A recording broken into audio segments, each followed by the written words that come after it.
কথা বলার সাহস রাখি।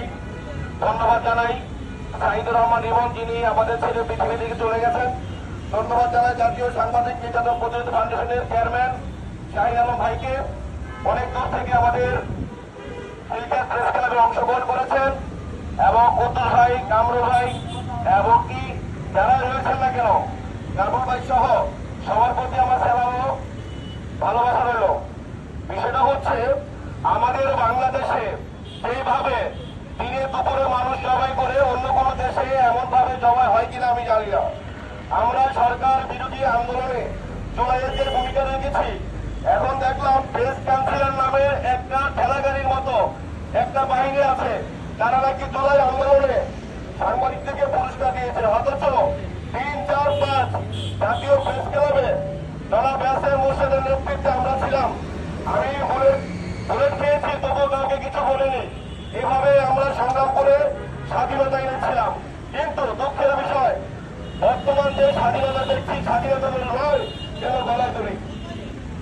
এই সন্ত্রাসী মিজান সাংবাদিককে প্রকাশ্যে জবাই করে হত্যা করেছে, তার নামে নাকি 15টি মামলা রয়েছে।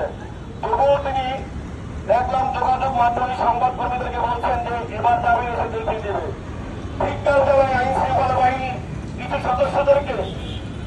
এত সারা দেশে যেখানে তোলপাল 300 থেকে 350 এলাকায় মানববন্ধন হয়েছে, সাংবাদিক হত্যার বিচার চাই, সেখানে মিজানের হাতে ধূমপান, এমনকি ফিল্ম স্টাইলে প্রশাসনের সামনে।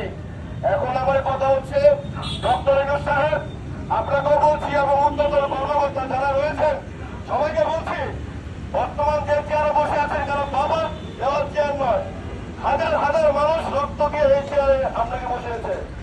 আপনি সহ যারা রয়েছেন উচ্চতর কর্মকর্তাদের সাথে আপনারা মিটিং করে সাংবাদিকদেরকে সুরক্ষিত করার জন্য, সুরক্ষিত রাখার জন্য আইন করুন। আমরা সুরক্ষিত আইন চাই। আমরা যেমন লিখতে জানি তেমন মারতে জানি, পারি না কোন সপ্তাহে বাঙালি সব পারে। আমি বলবো, বিচারের নামে জামিনে এসে পরবর্তীতে খালাস, এর পায়তারা বন্ধ করুন। বর্তমান বাংলাদেশের মানুষ কিন্তু শুধু মুখে বলে না, হাতও চালাতে জানে। 5ই আগস্ট আমরা দেখিয়ে দিয়েছি বাঙালি কি পারে। সেখানে বলেছিল সরকার 41 বছর আগে তাকে নামানো যাবে না। বাঙালি জাতি দেখিয়ে দিয়েছে, বাঙালি যা বলে তা করে দেখায়। আমরা করে দেখিয়ে দিয়েছি দানব এবং স্বৈরাচারী শাসন যেই হোক না কেন, যেই দল হোক না কেন, আমরা কাউকে ছাড়ছি না, আমরা কাউকে ছাড়ছি না। আমরা আমাদের স্বার্থে, দেশের স্বার্থে যে কোনো বিষয় মোকাবেলা করতে প্রস্তুত। আমরা চাই আর কোন সাংবাদিক নির্যাতন তেমন মিথ্যা মামলা হারানি নয়। আমরা চাই যে অপরাধী সে শাস্তি পাক, আমাদের কোনো মাথা ব্যথা নেই। কিন্তু নিরপরাধে একটি মানুষকে মিথ্যা মামলা ফাঁসিয়ে কোর্টের বারিন্দা নিবেন, এগুলো থেকে বিরত থাকুন।